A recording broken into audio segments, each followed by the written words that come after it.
Welcome to our workshop on building interoperable conversational assistants with open voice specifications and software. So we're very excited to see everyone here and hope we'll get a lot out of our session. I'm going to just remind you that this is a Linux Foundation meeting and we need to be aware of adhering to any applicable antitrust and competition laws. So today we have 4 people that'll be talking. I'll just be doing some introductions and general information. And then we'll have 3 more speakers. Emmett Coyne will be talking about our software and give some demos of things that he's built. David is going to go over our specifications, and Leah is going to be responsible for the main part of our workshop today, which is actually the hands-on building of using our specifications to create assistance. And Leah's an expert on that. She's developed most of the software, so it'll be really fun. So we're going to just start with a few introductory remarks, Emmett's demo, introduction to the specification, introduction to the software, and then I'm going to ask anyone who has questions for this part of the workshop. Go ahead and ask your questions in the Zoom chat or the Q&A, but we'll hold off the questions until right before the hands-on part of our session. And then Leah's going to take us through the building the assistant. And while you're going through the hands-on part, you should feel free to ask questions in the Zoom or the chat or the Q&A, because we don't want anybody to get held up with a question while they're trying to build their assistant. And then I'll just have some follow-up comments, and I hope you really enjoy this afternoon. So the Voice Interoperability Initiative is responsible for this activity. It's a follow-on from an earlier organization called the Open Voice Network, but now it's part of the Linux Foundation AI and Data Foundation. We're looking toward a future where users can seamlessly interact with any assistant or language model using a standard API. And I like to say it's not rocket science. It's actually the specifications and software are pretty simple, but the goal is very practical, and it has a lot of potential. I have the URL for our website if you want more information. We see the collaboration among intelligent assistants. It's something that we really are striving for. All these millions of chatbots and voice bots are in the world doing jobs. They're on mobile phones, smart speakers, websites. They're all over the place. They're hosted by all kinds of organizations, governments, businesses, nonprofits, educational, but they're all independent of the others, even several different assistants within the same organization, or even large organizations may have dozens of assistants. They're all quietly doing their own jobs by themselves. They're not aware of the other assistants. That's what we want to change. So you can imagine a chatbot in a large organization can send users to other different chatbots as their queries change. So if you imagine you're doing something like applying for college, you might want to know things about student life, the academic information, how to get to the university. They may have all separate expertise, but they're all part of the same organization. On the consumer side, you can imagine consumers using a bunch of chatbots like they use the web. They go to different chatbots for different purposes with a single browser that sends them all over the place to answer their different queries. And then you can also, there's no reason that it's just chatbots. Other natural language enabled AIs can interoperate as well, like robots, smart cities, and IoT devices, for example. A user could be talking to their drugstore, need some information about their prescription, and go to the government's drug information site. Then they might want to go to their local pharmacy and find out whether their prescription is ready. So all of these kinds of things can be possible with interoperable assistance. We often get questions about other technologies that are closely related. And especially, there's two, especially Gen AI, which is sophisticated agents with advanced NLP capabilities can be based on Gen AI, but we our standards apply to any level of NLP, including even rudimentary keyword spotting. And today we'll see some agents based on rudimentary keyword spotting going all the way to the most sophisticated Gen AI system that there is. It doesn't matter to interoperability. The other thing that we're often confused with is agentic AI orchestration, which is kind of a newer idea that's based on mobilizing an ensemble of assistants with different expertise, but built on the same platform and focusing on a specific overall task. Agents that are using our software can certainly interoperate with the agentic orchestration, but they can be focused on any task and they can be built on any platform. So with that, I'll turn it over to Emmett to show us a demo. I assume you're seeing my screen. Yes. Okay. What you're going to see here, first of all, it'll be fast and furious. It'll be interesting and cause lots of questions. What you're seeing is a demonstration of assistants that operate using the standard. It's just JSON standard that David's going to talk about in detail a little more later. So let's just dive in. This is a platform that my company at Chuck built that supports all of the standard. Hello, Emmett. How can I assist you today? But what you're going to see here today is assistants that are speaking. That's me. For convenience, I'm putting some of the messages up here so we can see what the actual OVON messages are. Cassandra is my personal assistant, and she knows that she's going to coordinate things for me.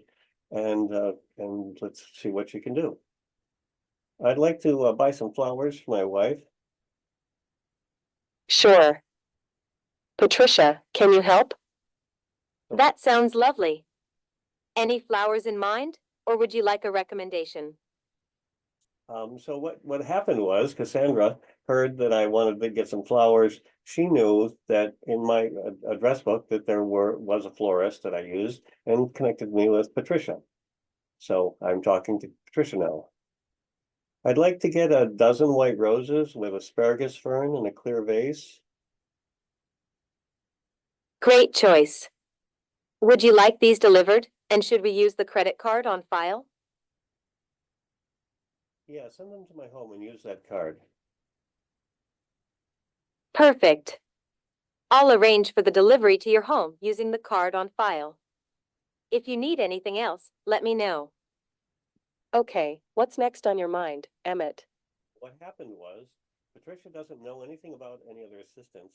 She's just interoperable. She knows when she's done. It sends back a message says return to Cassandra, and Cassandra picks up. Cassandra's kind of the smartest one here right now. She's aware of everyone, but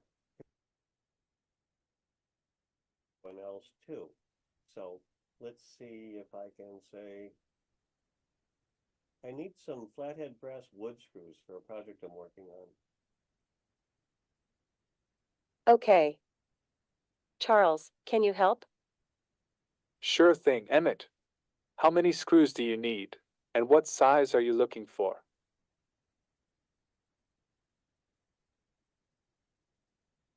I need brass 1-inch flathead wood screws, 100. Got it.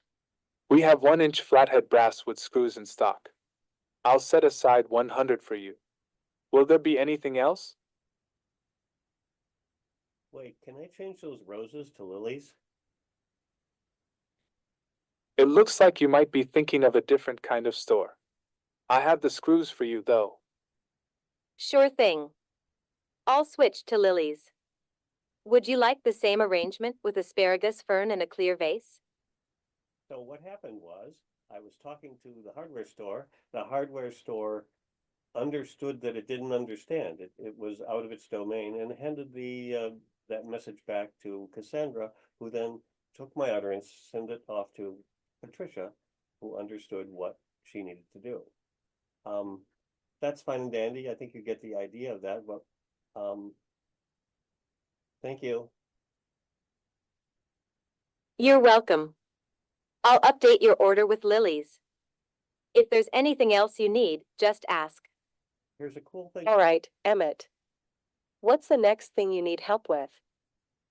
One of the cool things is you're going to have to be able to find this new service if you need one, a discovery, and something that we're experimenting with and talking about in the very near future on this.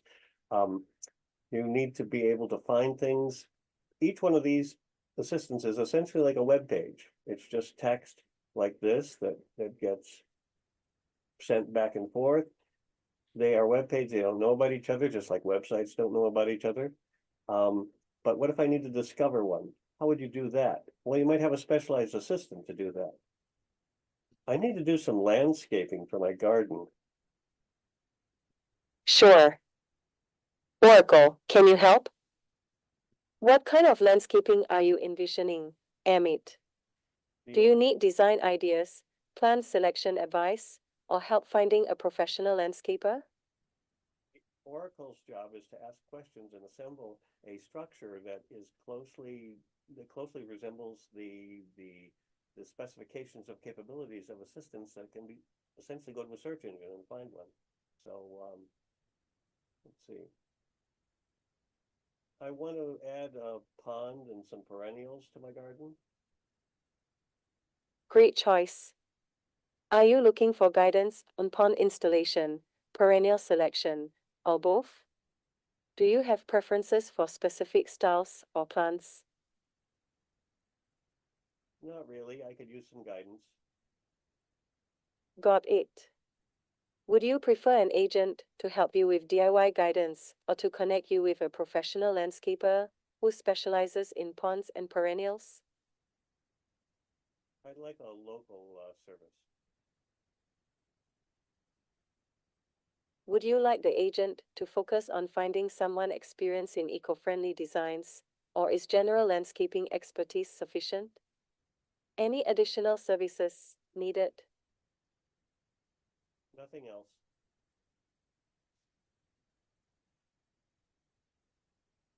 Thank you, Emmett.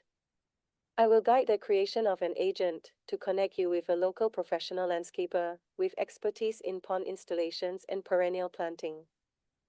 Great to hear, Emmett. What's next? Okay, you can see how this could just keep going and going. I could talk to bakers and restaurants and whatnot, but I'll stop at this point. I think you can see what we're trying to do here. David will explain some of the mechanics of these messages, which is basically all that was exchanged. All that happened just was with these messages going back and forth. So let me unshare my screen. David? Okay, hi guys. I'm going to just really quickly talk you through and just give you a flavor of the Ovon message standard. As Debbie mentioned, it's really simple. So hopefully even with just a few slides, I can give you a feel for it. And then when you actually get into the demo later, you'll recognize how some of these messages are being constructed in the code. So first of all, there's a number of specifications that are published that underpin this. There's actually three. I'm showing you the two main ones here. The dialogue event spec, which is just a way, it's a standard way of representing, essentially, and think of it as an utterance, but it can represent it as layers of text and speech and video and all sorts of stuff. But in the demos you're going to be working with today, it just carries text in a container. And then that is used inside our conversational envelope spec, which is the most important thing. And that's just kind of the message specification of messages that pass between all these dialogue agents. The way things work is really simple. The underpinning the whole way that these messages work is the basic insight that humans and AIs intercommunicate just using natural language. So at its simplest, you could think of these standards almost just like everyone having a shared conference space and chatting to each other. That's kind of the underlying insight in the way that these work. And because the dominant way that these agents interact with each other is through natural language, that's why it's so interoperable. There's no need for representations of meanings and ontologies and things like that. The agents cannot talk to each other using natural language. They can pass messages in the background using natural language. And then, of course, humans can also interact with the agents using natural language. So we have an envelope that passes between, you can have any number of agents as you've just seen. We've got a user, you could potentially have more than one user. And they pass an envelope in the form that you see on the right here. There's some basic information about the conversation in every envelope that gets passed.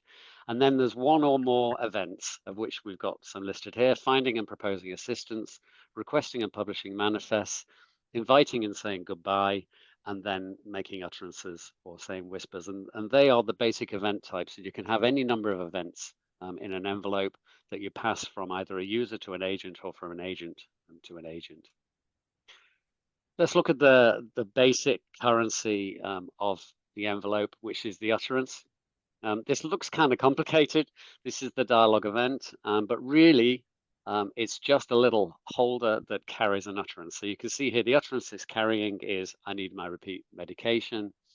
There's a bunch of metadata you can add to do with start and end span times and who's saying it, who's being addressed by that particular speaker, what's the identity of the agent that's presenting it. But at its heart, an utterance is literally just an utterance. So someone can pass an utterance to an agent can pass an utterance back to a user. There's no distinction. An utterance is an utterance regardless of who says it. There's a shadow event called a whisper, which is exactly the same as an utterance. It's just that it's not vocalized. So you can imagine it as a back channel. If you're in something like a Zoom call, you may be speaking publicly, that will be an utterance, or you might be typing something back channel to someone, that will be a whisper. Agents can whisper to each other in the background, users can whisper things to agents can whisper things to users as well. And so that's the basic currency, and you can get an awful long way just with the utterance. But as Emmy mentioned, how do you actually find other agents? Well, we have two messages that deal with that. We have the find assistant message and the propose assistant message. We can see on the left, now you can see an example of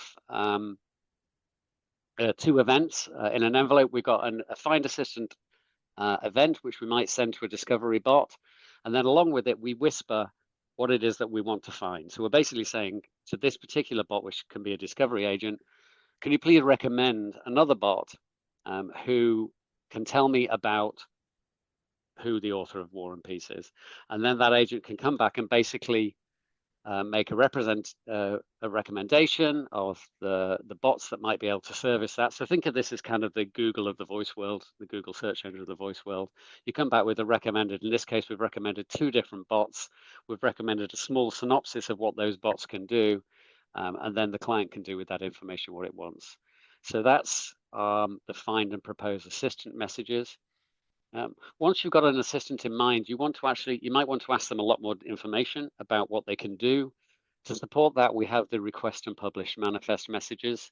And if you request of any agent for their manifest, they just come back with an expression of essentially who they are and what they can do in a a single event. I've split this just into 2 squares just to get it on the screen, but this is a single event. You can see on the left, we've got some basic identifying information about the agent. And then on the right, we've got some structured information, which is wrapped around natural language, which wraps up some key phrases and the language that the agent deals with, and the description of what it can do. So now we can talk to agents, whisper, and do utterances. We can find them and propose them. We can then request and get manifest information from the agents, and we're done. Now that's kind of all we need to run an agent. So they can talk to each other, they can find each other, and they can publish structured information about each other. If you put all of these pieces together in envelopes, you can do everything that Emmett showed you. So just to wrap up, this is where we're heading with the slides, and this is what underpinned the demo that Emmett showed you. We're heading towards there being a single shared conversational space, which might have a user or multiple users. There may be one agent, which is what we call a convener agent, who orchestrates the behavior of other agents, and then it can pull other agents in and out of the conversation, and they can talk essentially across the table to one another or to the whole group, using just these 6 messages that we showed you. You can get the rich behavior that Emmett showed you. Okay, thank you.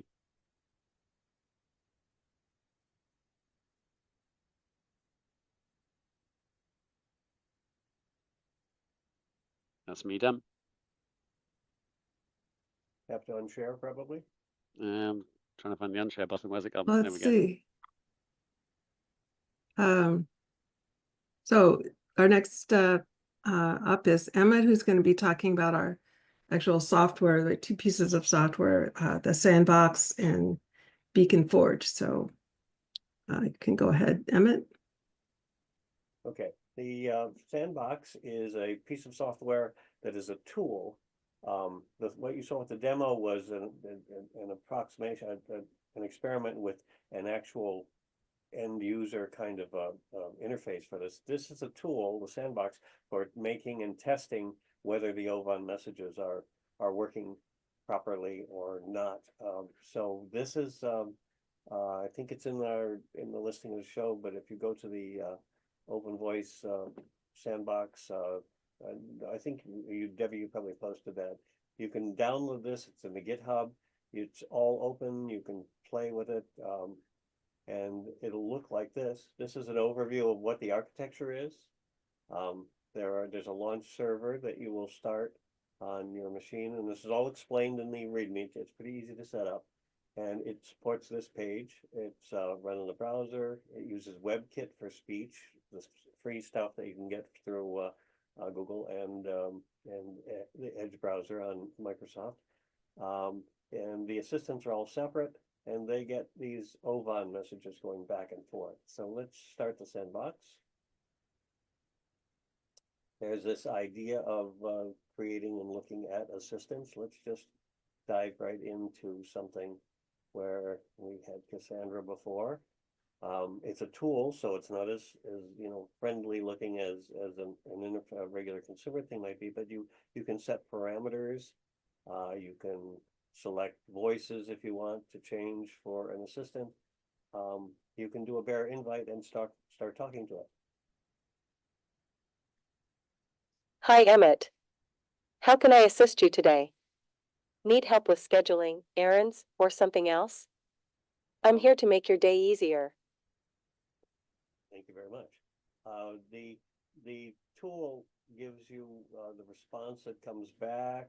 It shows you the innards. In this case, we're using a large language model, an OpenAI model, which you will be able to use if you have a key with you, or we might provide one for the run of the show, for the run of the session here. It shows you what was sent. This is the OVON message that David showed you. This is what was sent to Cassandra, and it was an invite, and then she generated a response and sent back this thing. And as you saw, she said, "Hi, how can I assist you today?" It said who it was from. It's got the addresses of those, where it came from. That's all that happens. So if I speak to it again, you'll keep seeing these messages over and over. Hello, how are you doing today? I'm doing great, thank you. How about you, Emmett? Anything exciting planned for today? So the tool has several other things in it. We'll see there are logs that are written. So you can see what was actually there back and forth. You can turn it into just for phrases. That's useful. You can see a sequence diagram in which you can see the human. It's going to the browser. It's running in the browser in JavaScript, and this is where the things are executed. That's where the speech is generated. But these are the OVON messages going back and forth in the TTS. So if you have multiple assistants going, you can see how the messages go back and forth in this kind of sequence diagram. I think that's probably all you really need to know about the sandbox. The BeaconForge is a whole different thing, but maybe let's see, maybe Leah, do you want to take over and talk about the BeaconForge? Yeah, I can talk about it. Okay.